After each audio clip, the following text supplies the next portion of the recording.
Unfortunately, those spots are filled, so we're going to get started right now.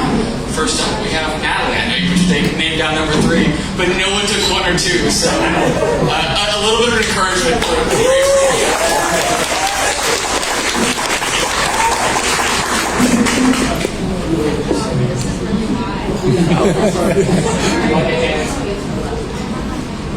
There we go.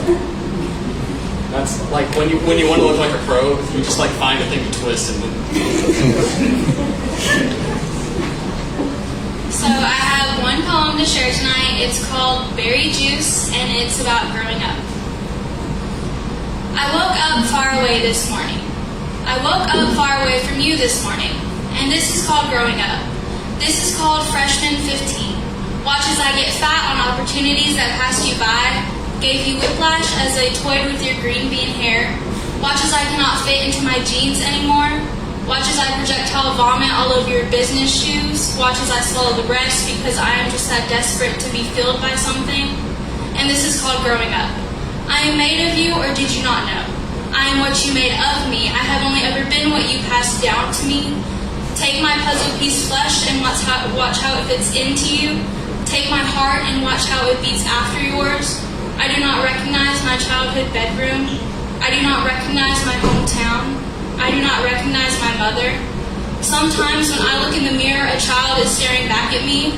I do not recognize her either. And late at night, if I squint hard enough, the popcorn ceiling looks like snow. Thank you.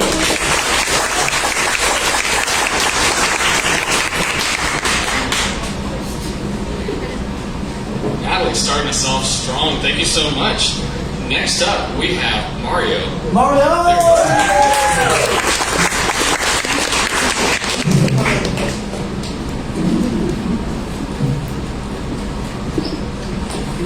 Hey, what's up, y'all?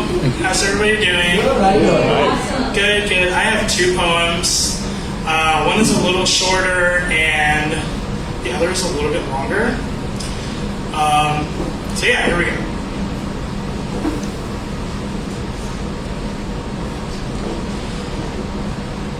To the person working in the capitalist corner coffee shop with your soft edges and sincere smile that reminds me of virgin spring. To the girl at the counter with that ring on your finger and the tattoo on your forearm that will always scream freedom. I do hope you escape.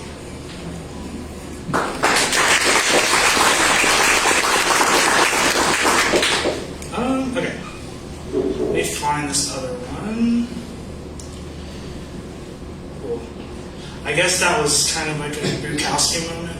Anyway. So here's my next one.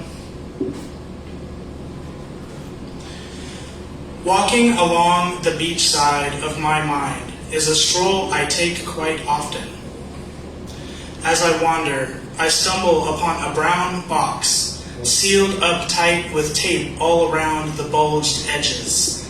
It looks decayed, almost rotted. I step closer and notice there is a small whimper, so tiny and bleak, coming from this box that is about to fall off of its ledge. I carve at the seams where the seals are, and I pray I don't cut anything valuable. Inside the hole is a child, with surrendered eyes and a tired spirit. I wrap my arms around the boy in a box. I tell him, "You don't have to be here anymore." And I set him free to run and run. After a little while, he came back with cherry cheeks and roses on his arms and said to me, "I'm not who they said I would be." I say back, "Does that upset you?" And they respond, "No, I am something they could never have seen. I am me. I am the evolution of my own desired happiness." The box in the corner disappears, and the boy I was talking to turns into a bright light, fading into the night sky. Thank you.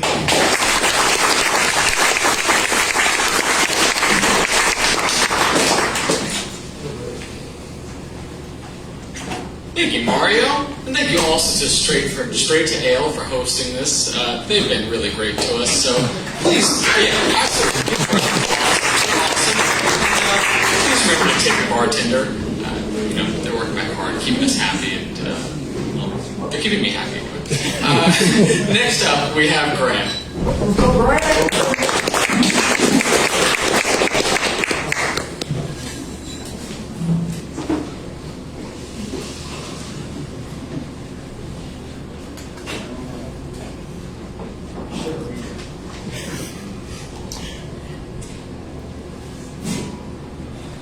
I give you a tale as old as hope, delivered from the edge of one frayed kingdom to another, and fraught with danger, but also the timeless treasure of time itself. We start by noting a glimmer of light that caught the edge of alabaster steps, as Alastor the Great did climb, with perplexing audacity to stare out the window of his castle and see by steady glare a simple place of bygone days now abandoned and bare, with reedy fields once bountiful, but in the fullness of time brought fallow, a river too dried up and salted by the inversion of the sea. And then, like the song of a caged bird and surrounded by boulders left like pebbles in the courtyard, there was a willow parched for thirst, with the dappled shade of a cottonwood that burst into an explosion of complexity.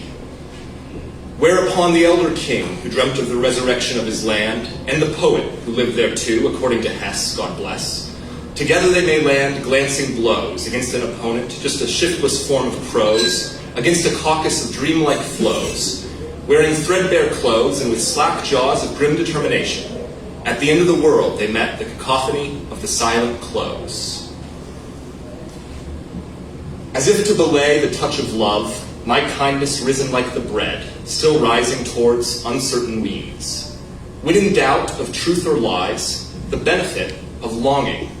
Alone they tread, along together, belonging tender, lifelike all but breaking, for want the cruel demand, that intertwines dependent, as if to say, of course, sweet nothings, and for dessert, more pain august, and chocolate. I danced to the primrose, and tumbled through the hedge, to the beat that was my own, and gardened home to bed. Prune me tender like the orchid, blooming violet and deposed, sing birdsong from the table, and bumbles blooming yet to be, weeding thoughts that propagate, spiking thorns to cultivate and draw, like ants to dance the dalliance, and watering the whole. Grass grows green like gravity groans, so I fell down to miss the ground and cartwheeled up to heaven, but found no garden there. Some cold and distant night, bleeding from daggers of ice and orbiting distant stars, we travel into the void. Once there, we rotate and twirl, by inclination adjusting in the shadow of nothing and with momentous change, to oblivion and odious wreck, with no possibility to course correct, and hoping, with minuscule probability, to continue along that vein, free from topological constraint, but reminding by association the direction of the gate, which beckons with ascendant memories, once again to childhood and down. Enigmatic was the breeze, with bits of color floating through, aloft with the hope of fading dreams, and drifting like the fog through the barren wastes of time, verdant as was ever, but silken and alive, the iridescent sheen of certainty. O folly, you light of heart damsel, O the adventures we used to have, well that we shall meet again, what homes you make of fortune. Resplendent glory in a turnip, like dust clothes on iron, your rhyme, and that of living too, like life, and the calculus upon it. Not a stochastic process, but also being a living, breathing thing with a soul. At the center then of the furnace was the fire.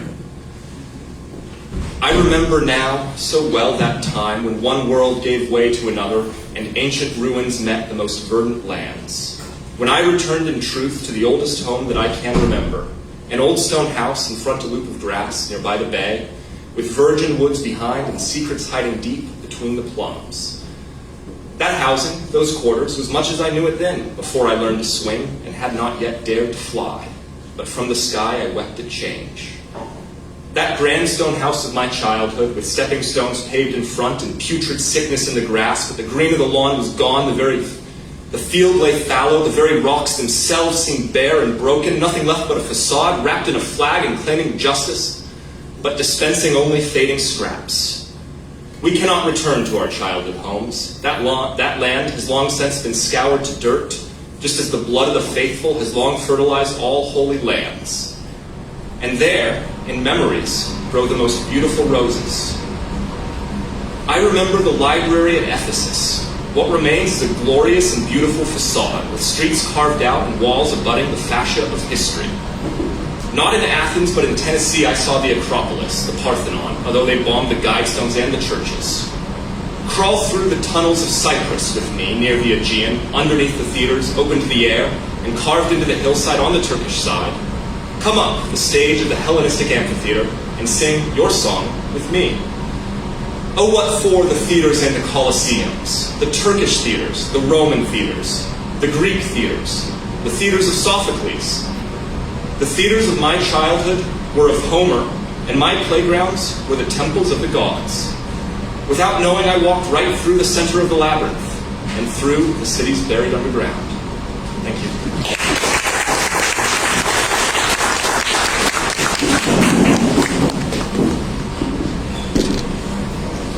Sometimes you hear a poem or you read a poem and you're like, oh, there's a thing in there that I didn't know that I've been trying to say it, but I've been trying to say it, and now I'll never get to because someone else did it first. Like life and the calculus of sonnet. That was good. Thank you, Rand. Up next, we have Anthony.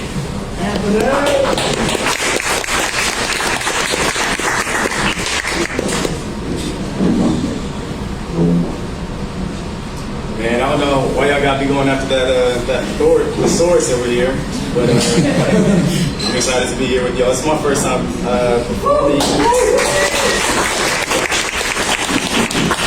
So I do want to give a little bit of a warning. This is about suicide, so I just want to give you that heads up for anybody who's dealing with or knows somebody who's dealt with it, just so you can be ready with that.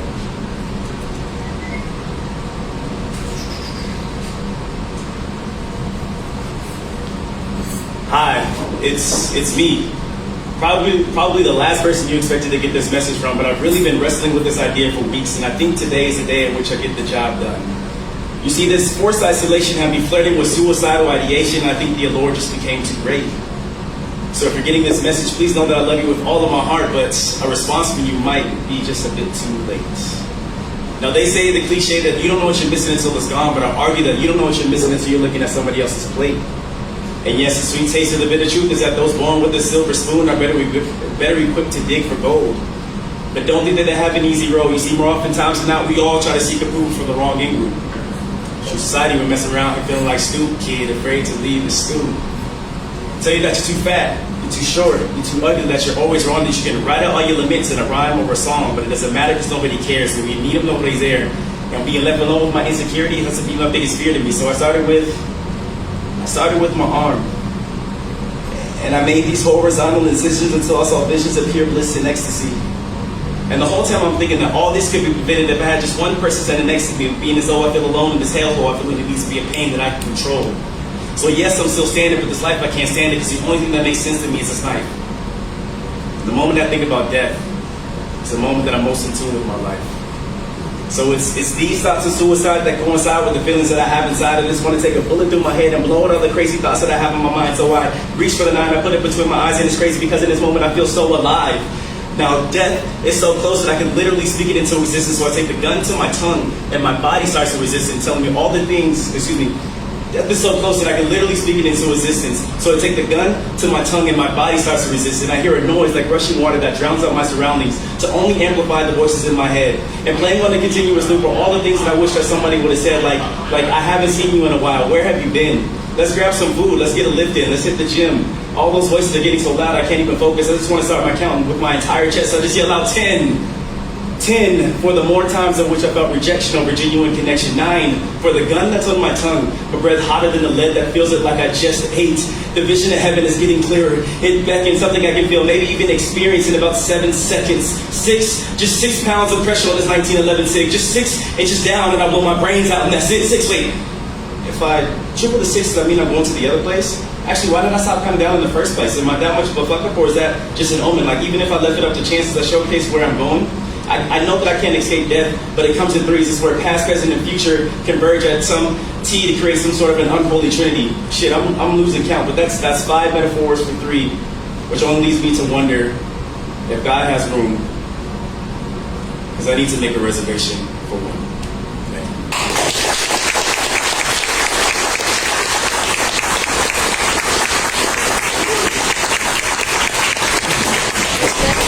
Mark for first time reader. Thank you so much.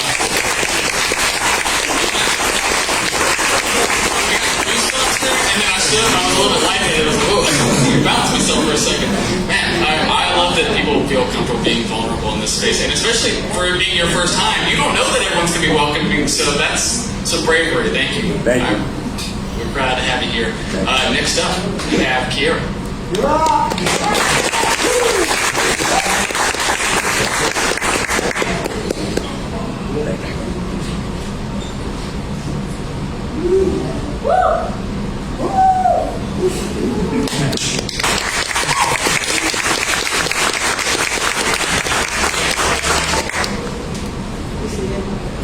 This make you look like you know, like you know what you're doing, right? Awesome. Right. Okay. How y'all doing? Can y'all hear me? Yeah. Can? All right. So this is my first time, y'all, and I'm like really freaking out. Okay.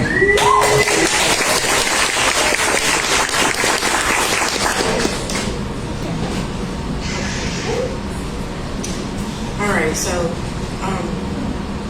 I would like for y'all to do something for me. Y'all think y'all can do something for me? Yeah. Alright, so I want you to hear me, not see me. So just for a second, I need everybody to close their eyes for me. Yeah, appreciate that. Alright. Did you know that addiction is not just the arm that has tracks? It's not just in the form of crack, weed, or heroin. Addiction is being a human. It's the constant pain that we endure age after age, year after year. It's every time that we shed a tear or feel the need to revisit a place. It's the way that feeling makes our hearts race. Addiction is that need for us to be wanted, accepted, loved, and embraced. It's permission that we search for on their face. Permission to be happy without the reluctant feeling of being forgotten or erased. So we continue running a race that's supposed to be ran at a steady pace. Addiction is refusing to let go and move on. It's the deepened wound that we continue to bandage. We continue to perfect it, to protect it, to defend it. Instead of overcoming it, we become it. Bitter, angry, hurt, and broken. We lash out, we go into consolidation, we choose to be miserable, to sit in this mess of feelings and stress. We push away a helping hand and a loving heart. We lose motivation. This is called depression. We say we want healing, but we enjoy the feeling of wanting to be wanted or wanting to be needed. So ask yourself, are you addicted?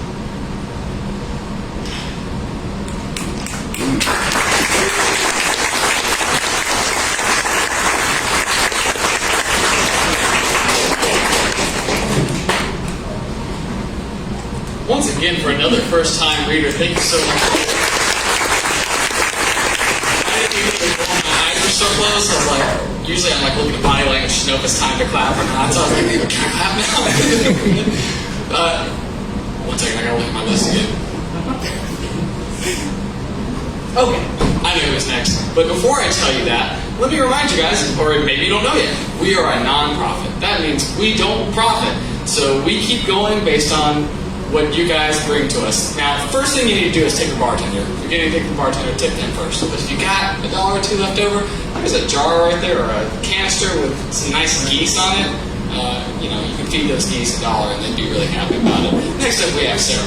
Sarah!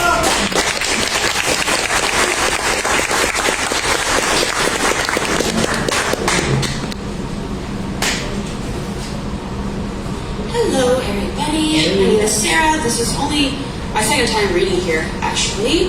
And I think I'm getting really good now at channeling my feelings into writing. So, are you ready to hear some mental illness? Yeah. Let's give it up for mental illness.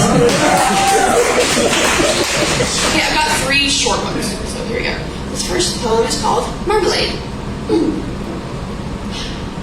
Lately I dream of lemon rinds sitting suspended in sugar.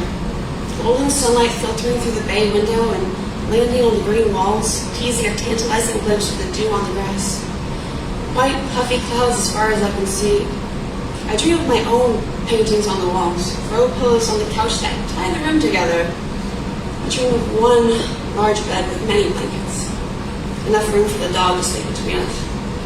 I dream of peace and love and comfort and belonging and control. Lately I dream of buying marmalade and honey to go with my toast. Maybe someday I'll be worth the money.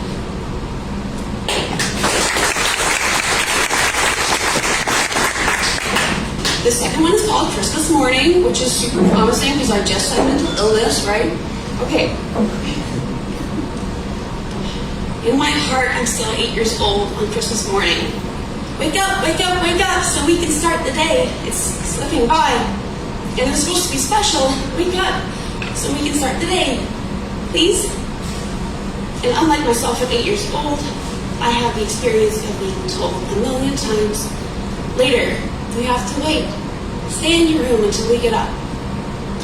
So instead of asking anymore, I lay in my bed and smolder, silently begging, wake up, wake up, wake up, so we can start the day. It's slipping by, and I'm stuck forever waiting on someone else's permission, on someone else to experience the day with me. If it's supposed to be special, can we start now, please?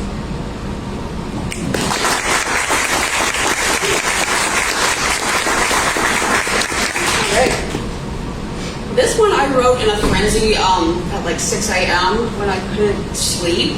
So, here we go. This poem is called Manufactured.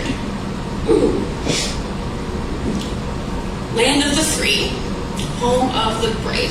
Really? Do you want to know what's the most inherently American thing about me? I've been parsing through playlist after playlist, all made by other people, all shared digitally through an app that I pay for and don't get to keep.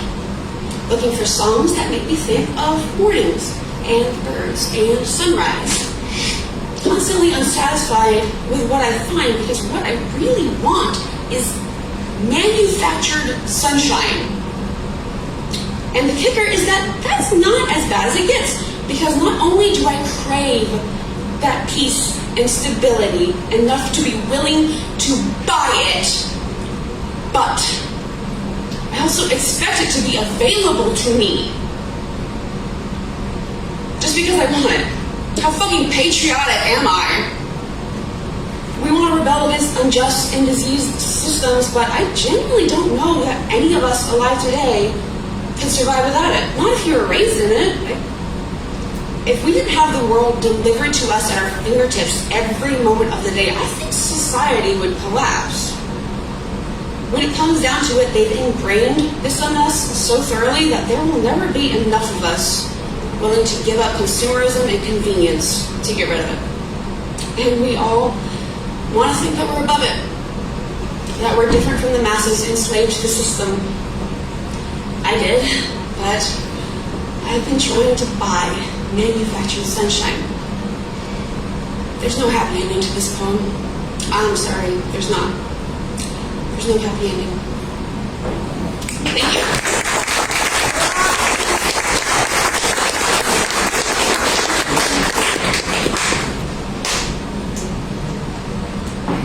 Sarah, you don't know that this was in my brain, but I was literally just thinking about how much I've been using my phone too much recently. And like, that was, man, now I can't not think about it. Thank you for that. Next up, we have Rebecca.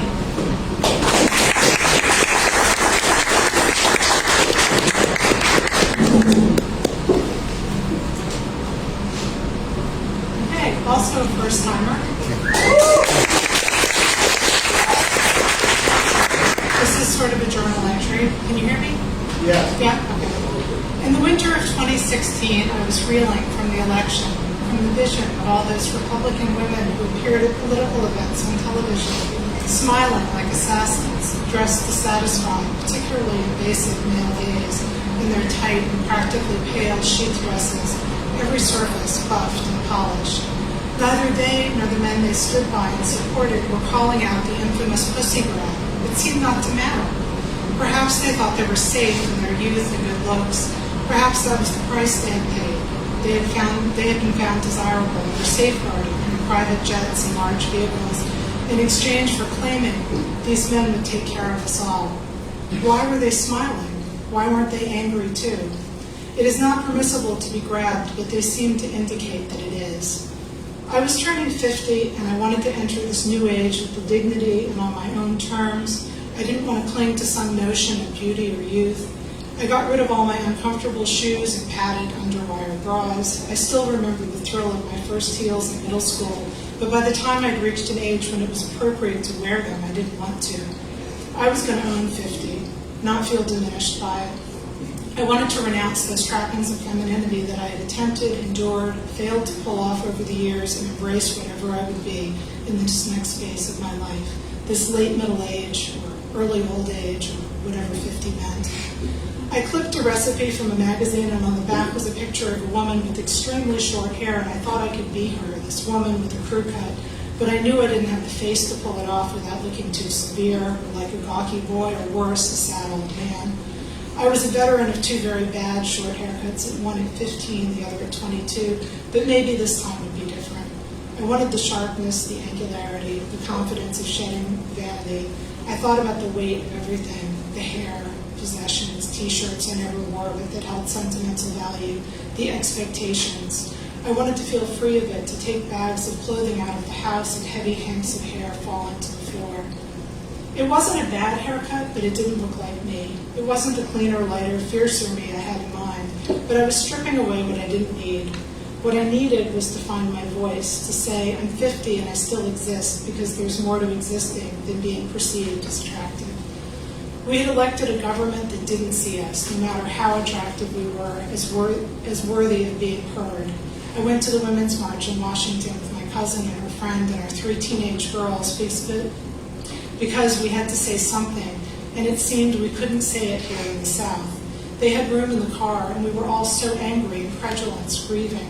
We bought our pussy hats in a truck stop near Virginia Tech. They were camo hats with a foliage print and a pink fleece lining. The truck stop also sold keychains with a naked lady silhouette that said, "Why don't you slip into something nice, like unconsciousness?" I took a surreptitious photo of the keychains. We didn't turn the hats inside out until we were safely in the car. Turning 50 was okay. It felt good to be at the march and sad to come home back to silence. I let my hair grow out. The short hair didn't define me, and neither does the long. It wasn't the appearance of the women on the MAGA platform, but the fact that they were all up there. They're thinking that the patriarchy and their religion were the right choice for all of us. Of course, it got much worse. On the day Roe was overturned, I went downtown, and there were some demonstrators opposite the courthouse, but otherwise people seemed content. On our way home, we passed a young couple where she teeters along in 5-inch stiletto sandals, tight jeans, contoured face, while her date saunters along in the comfort of flip-flops, a Tommy Bahama shirt, baggy shorts, like he has choices and she doesn't.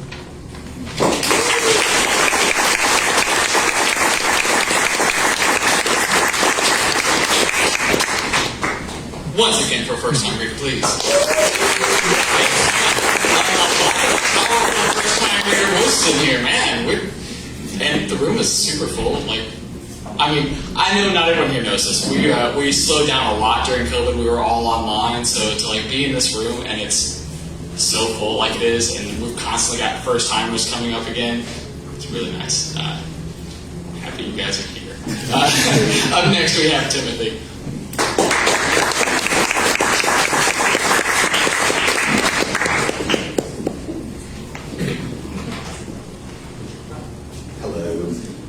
You're totally right about that, because every month there seems to be more and more first-timers, so this is the most awesome thing. You guys have figured out you have a voice and there's a place that's safe to say things that's on your heart.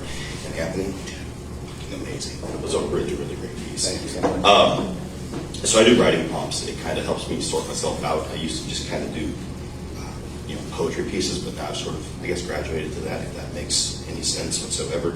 And I'm going to try and slow this down because a friend gave me some advice. So usually I find a writing prompt. I have no idea what it's going to be about. I think about it for about 30 seconds, and then I kind of just roll with it. There's a term in writing that's called planners or pantsers. You either plan your story or you write by the seat of your pants. So this is a pantser, but the writing prompt was about start your story with a light bulb that was flickering. So here we go, the filament and the firmament. As the light bulb flickered, swinging back and forth, the tension in the basement was as thick as the moisture seeping through the damp stone walls. It felt so claustrophobic, incredibly so, that Rachel thought, understanding why her little brother never liked coming down here in the first place. But then this basement wasn't supposed to hold 30 people panicking inside of it. Just minutes before, the gathering upstairs was a somber one. As Reverend Moore was delivering his eulogy, living room filled with sorrow and sobbing, Rachel was standing next to her parents behind the tiny casket when the tornado sirens started their own wailing in the distance, and everyone rushed down into the sheltered earth for safety. They'd been holding the funeral for her younger brother Carl, who had suffered a terrible accident barely 3 days before, having fallen out of the old oak tree in the backyard, instantly breaking his neck. Rachel had witnessed the moment that it had happened. She was washing dishes and looking out the stained glass window over the sink, sunlight breaking through the thick yellow goals of sunflowers and green blades of grass, shining warmth into the dining room. Her little brother looked so helpless as he fell, a rag doll that tumbled some 40 feet to the unforgiving ground below. As she watched in horror, time had slowed to a crawl, her hands squeezing the empty tea pitcher, grasping tighter and tighter at each moment of impact until it shattered, the sink water filling her with blood, piercing her hands to the bone. When Carl hit the ground, a cloud of dust had exploded upward, a result from the summer being an especially hot and dry one. The once lush fields had turned gray and brittle, leaving no comfort to be found on the earth. Not realizing that she was bleeding, Rachel had burst through the screen door, calling out to him, her fragile voice wailing in the air so loud and in such pain that the horses themselves became restless, braying their discontent and rearing upward, the dirt and the hay being kicked into the storm inside the barn next to the oak tree. She had ran as fast as she could, but even being quicker than the Tompton boys a mile down the road, Rachel could not get there fast enough. It seemed that with every stride she made, Carl had only moved farther away. The tree was 200 yards away from the back porch. Carl loved that tree. He had taken to it when he was barely a toddler, running circles around the big trunk every day. It had been planted there half a century earlier by Granddaddy Owen, when he'd been purchased the land to become a corn farmer and start his own family. He built the barn and house with his bare hands and decided the tree was safer near the barn if there was ever a tornado or storm to come crashing down. His own father had told him the best time to plant a tree was 20 years ago, and he thought that if the house and barn didn't last, well, then Eddie Southerner would appreciate an old oak tree looming over the field like a silent guardian angel, ever watchful with leaves dancing in the wind and birds building homes among the branches. As Carl had grown, he'd taken to bringing up pieces of his supper to attach to his arms, setting bits of bread and carrots near the tiny nest, or watching wide-eyed but full of wonder at the teeming life that the tree held.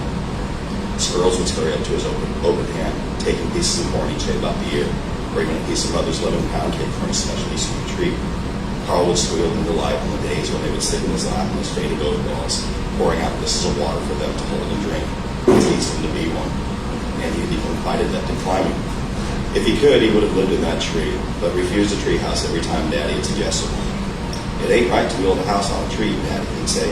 No squirrel or bird I ever done seen use the door. They like it just like the way it is, instead of that. But now that was different.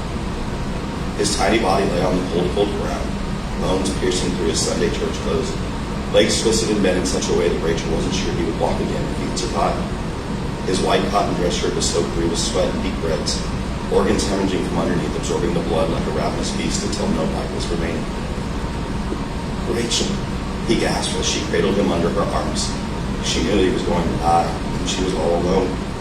Mom and Daddy had gone into town after church that morning to get some sweet potatoes for the pie that Mom was going to bake that night for the fair. And they told her to keep an eye on her brother, that he wasn't to go climbing until they were both done with their chores. But she had known he'd gone out to the tree. He was in his bedroom playing with the toy blocks that Granddaddy had left for him, and she hadn't given him a second thought. And now she sat, holding him as the last bits of air were escaping from his lungs. Tell Mom, I'm sorry. And tell Daddy, please don't tear down the tree. This is where my friends live. She tried to be strong for him, but could feel the warm tears rolling down her cheeks, landing on his blood-soaked shirt. All she could do was rock him gently back and forth, He labored for each breath until finally his chest didn't raise anymore. Rachel didn't know how long she'd sat there. It felt like an eternity. When her parents had finally gotten back, Daddy was yelling for them, and panicking when no answer came. It was finally her mother's scream that had pulled her out of the shock. They found her sitting there holding his lifeless 7-year-old body. Over and over, Rachel kept saying, "I'm sorry, Mama. I'm sorry, Daddy. I'm so sorry." Both parents had collapsed to the ground, tearing at their clothes, screaming to God above, filled with hateful despair as to why they had delivered his precious boy. Now back in the basement as Rachel watched the bulbs sway back and forth, swinging dimly, illuminating the faces of the morning, she saw something on the laundry shelf. It was one of Granddaddy's old toy blocks, covered in soot and dust. He must have left it down here so long ago, she hadn't recognized it. Rachel walked over and picked it up, hands still sore from where she had been cut so deep just 3 days prior.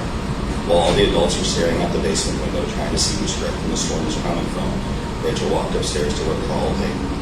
He looked so peaceful and handsome, hair parted neatly and wearing his favorite bow tie.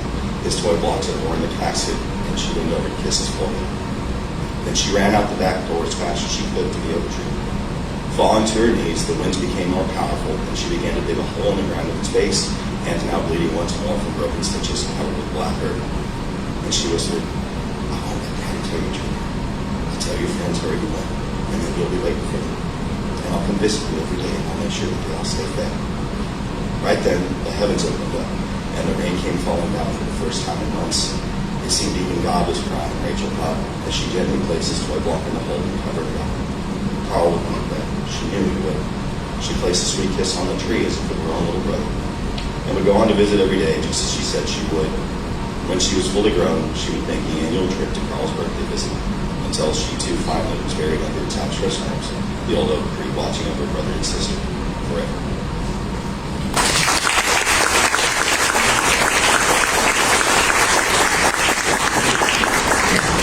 Taking us for a ride here, man.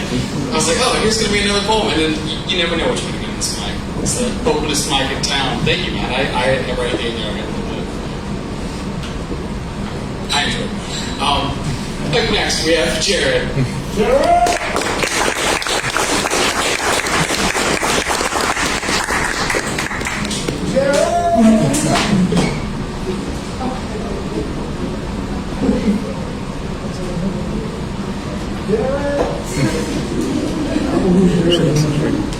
I don't see Jared, but I'll notice if he walks in, so we're going to put a pin on that. And Andrew is now next.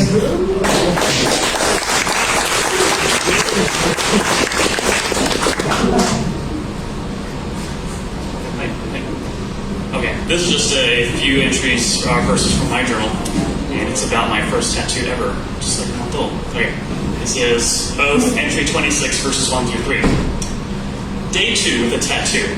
It is odd seeing it assert its existence as I carry on with normal life. I love it. Every time I reach out with my left hand, there it is. I feel as if I am the fulfiller of some prophecy now. I'm certainly a member of a new community. I see people with tattoos differently. It feels like being a believer during the apocalypse, when crosses appeared on one another's foreheads, only visible to other believers. It is strange. I will get used to it, as my artist described. After my crash course in tattoo machines, the fierce buzz proclaimed the time to start. My artist proceeded to take my virginity. I watched. Carefully, a single needle marched up the stencil and my wrist, leaving behind a wake of black ink that accumulated in a small creek. A quick dab with a blue paper towel and gloved fingers policed the excess with finesse. What was left behind was safe, permanent, forever symbolic. Marking one's body, vessel, is a true honor. This body is my only one in this lifetime. It is unique. There will never be another like it. To give it the experience of a tattoo is a true privilege, a gift. My soul will probably return. I still have much to learn. I still have much to do. My body, however, is a one-way trip. A tattoo is another stamp within its spiritual passport. I am elated I was able to visit. And I have the best type of souvenir, one that takes up no space. I still have room. Thank you.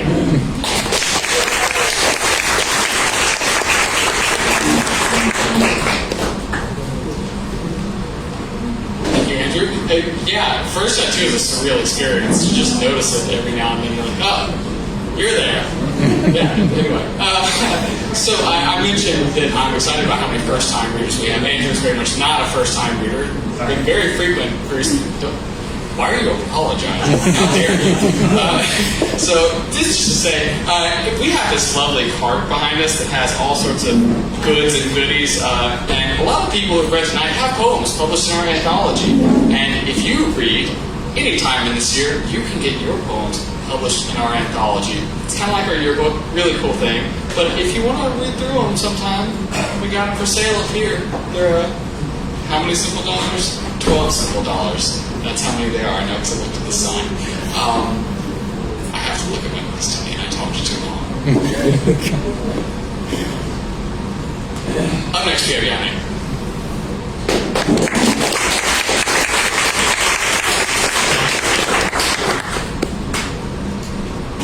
I didn't think my time would come so fast. I have 3 poems. 2 of them are pretty long, 1 was short, so I can get to the point of my will. But this one is just called Rose Tinted Blossoms. I hate cigarettes and you know it, but I can't say I've seen you but you look sexy in your smoking. A little furrow in your brow and your hair. You look beautifully intense. But for some reason I had sobered up between the atmosphere of the smoke and the look on your face. I start to feel intense again. I want to reach out and grab you, push you up against the glass, maybe you grab my ass. My fingers intertwine in your soft curls, and between me and you, I felt the same about you at 5 p.m. while we just laying there in the park. Just the same as when I won your name at 2 a.m., creating the most sensual art. Between me and you, your existence gives me a different type of high. I love you day or night. Here we are, and I won't ask for your love, I won't ask for your time. I won't request you give me more than you have. You're not mine. And I did not feel deserving of such things, but nonetheless, I loved you everything. And to this day, you said I look at you through rose-tinted glasses. No, I just loved you.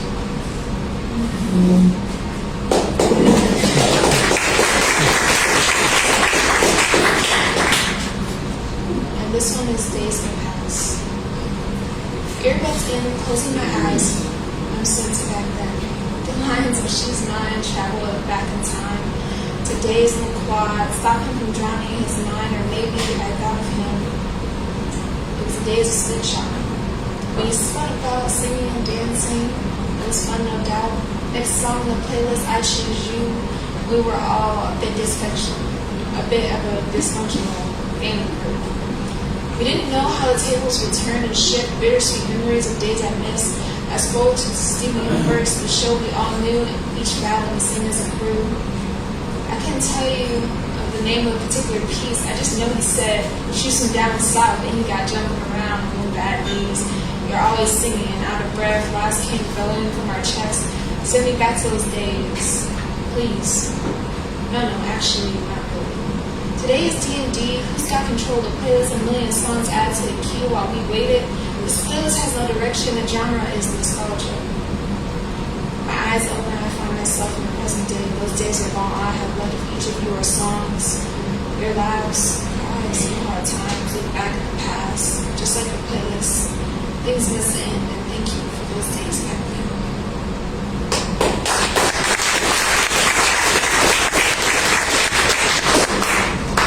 This is my last one.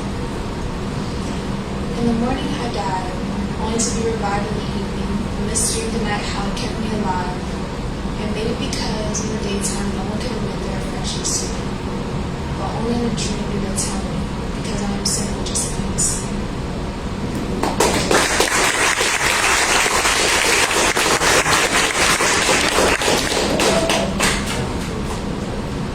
Natalie, this is not your first time here, is it? I didn't think so. I recognize your name and your face, but like, things are slow to stick for me sometimes, so I'm like, I better make sure, because I hate to miss them or something, but you're great.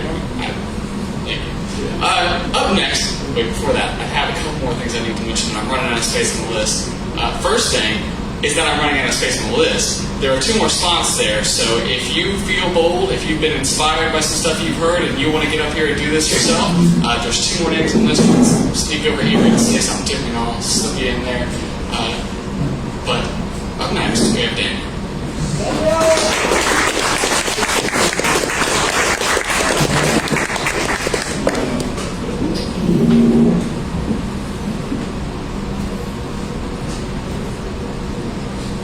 First time here and first time doing this since college, like a million years ago, so a bit nervous. This good volume for everybody. Oh yeah. So, got 2 tonight, and the cheerful one. This one's about goodbyes. You feel his fingers slip away, parting words drowned amidst the fray. The final kiss is lost upon the air. He drifts away to the sounds of steam and steel. You've known no face so well as his. To look at him is to look inside a mirror. The distance grows with resounding clack of cold, indifferent engines. And with it goes the person you once were. Bang, screech, thud. He's not yet gone. As if God himself has stalled the car on the tracks. Through filth and grime you charge, but for one more moment in his light, before the darkness falls. Alas, you cannot reach his outstretched hand. With unstable feet on this slippery, gravelly grade. 'Tis gift enough to see his face and hear his voice. You resign yourself to remain amongst the muck.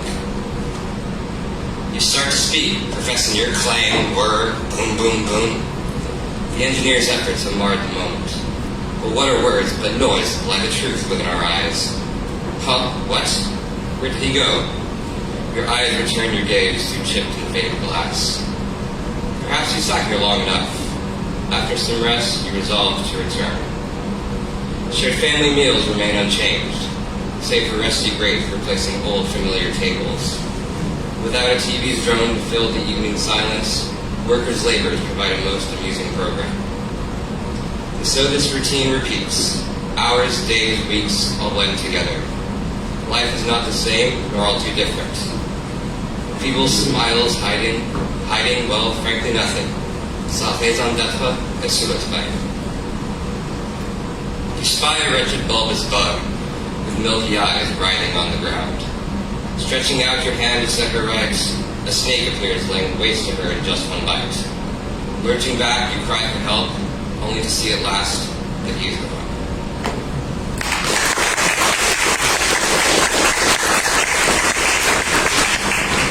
And a choke point if I got time. Yeah, this one's actually about the writing process. So I wrote this for a friend years and years ago. It's called The Last Poetess. With racing heart, she sits there frozen, staring down that bare white plain, marked by all who've been before. What tracks, small reminders of her own lame efforts, could she leave beside the footprints of gods? The map's been charted, there are no roads less traveled by. Our young explorer marches on. Her destination lies within the symphony of her own deliberate steps.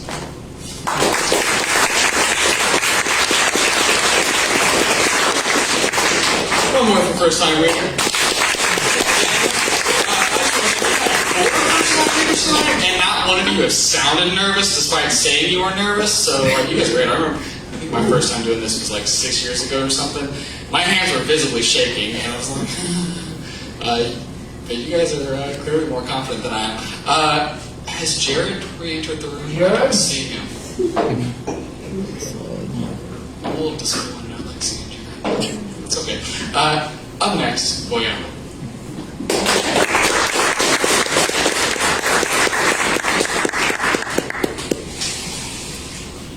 Okay, so this time something a little bit different.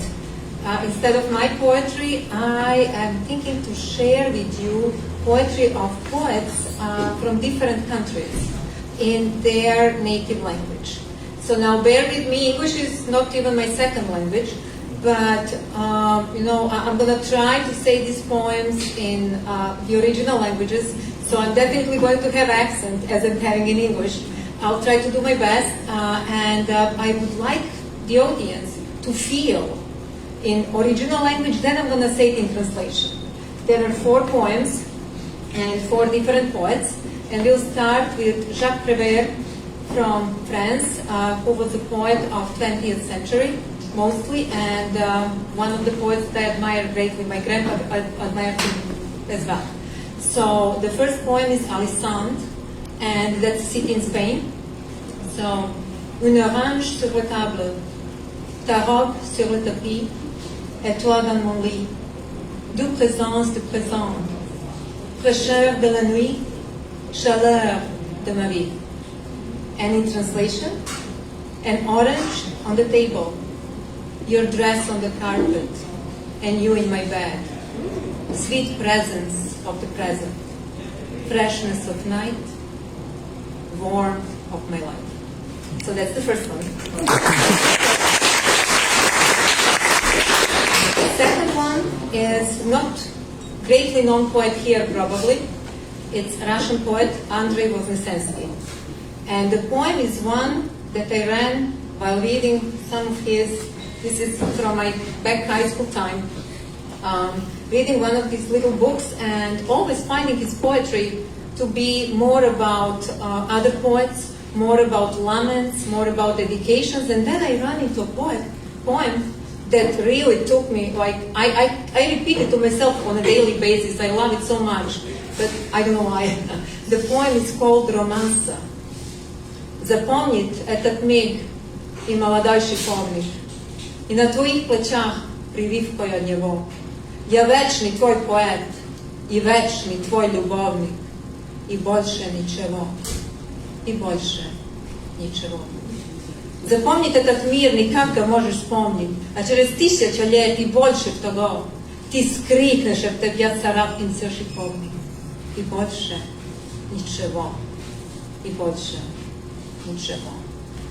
So, in translation, remember this moment, and a young rosehip, and on your shoulder mark od njevo. I'm your poet and eternal lover, yet and nothing, i ničevo. Remember this world or remember it yet, and 1,000 years and even more od tavo. You'll scream scratched by the young rosehip, and nothing, i ničevo.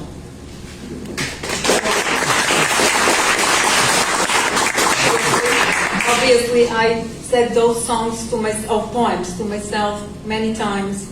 Some of them heard the songs as well, so I knew them by heart. The last two, and also they're not long.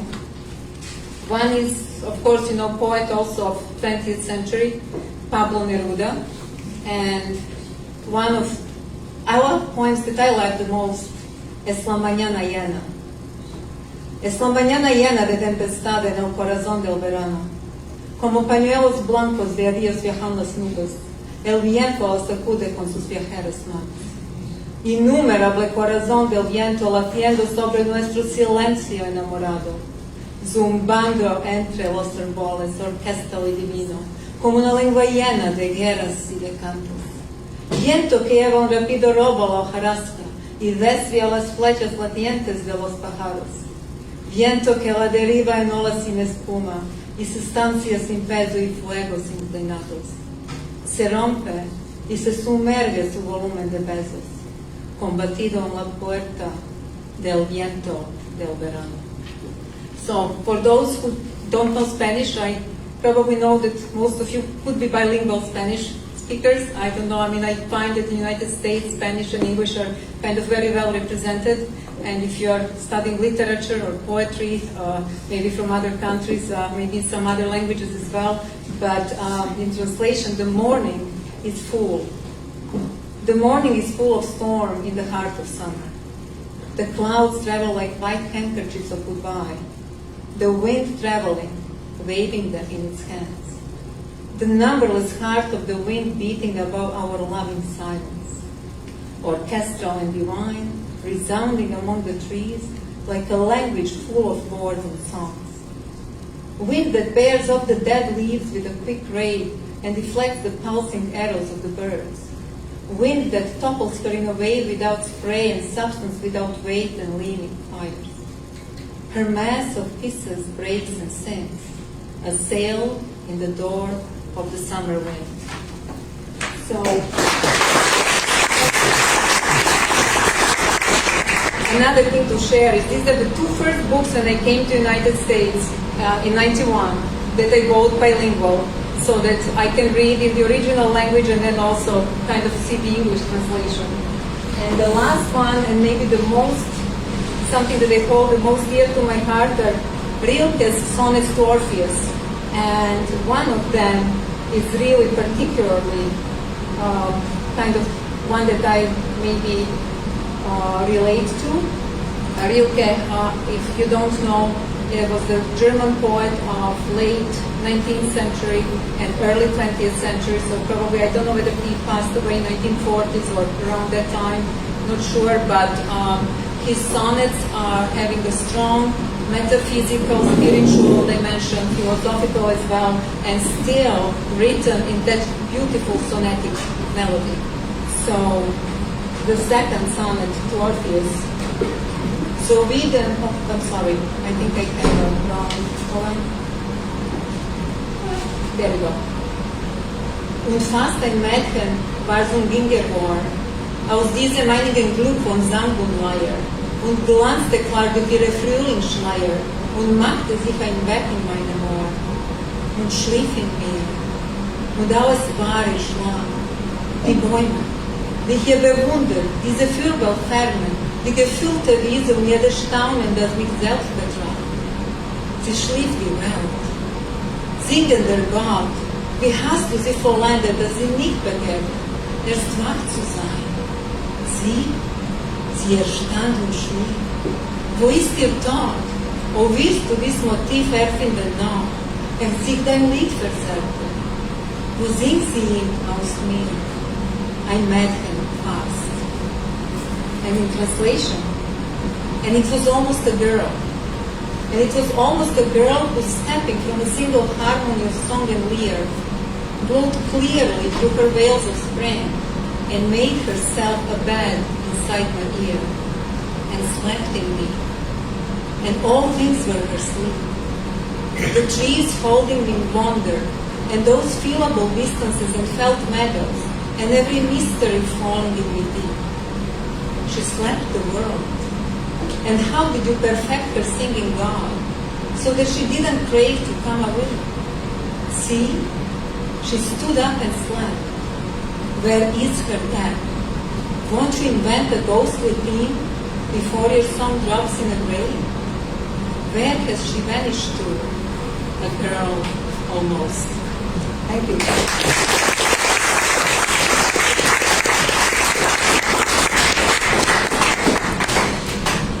Oh man, that was a treat. I love languages. Languages are beautiful.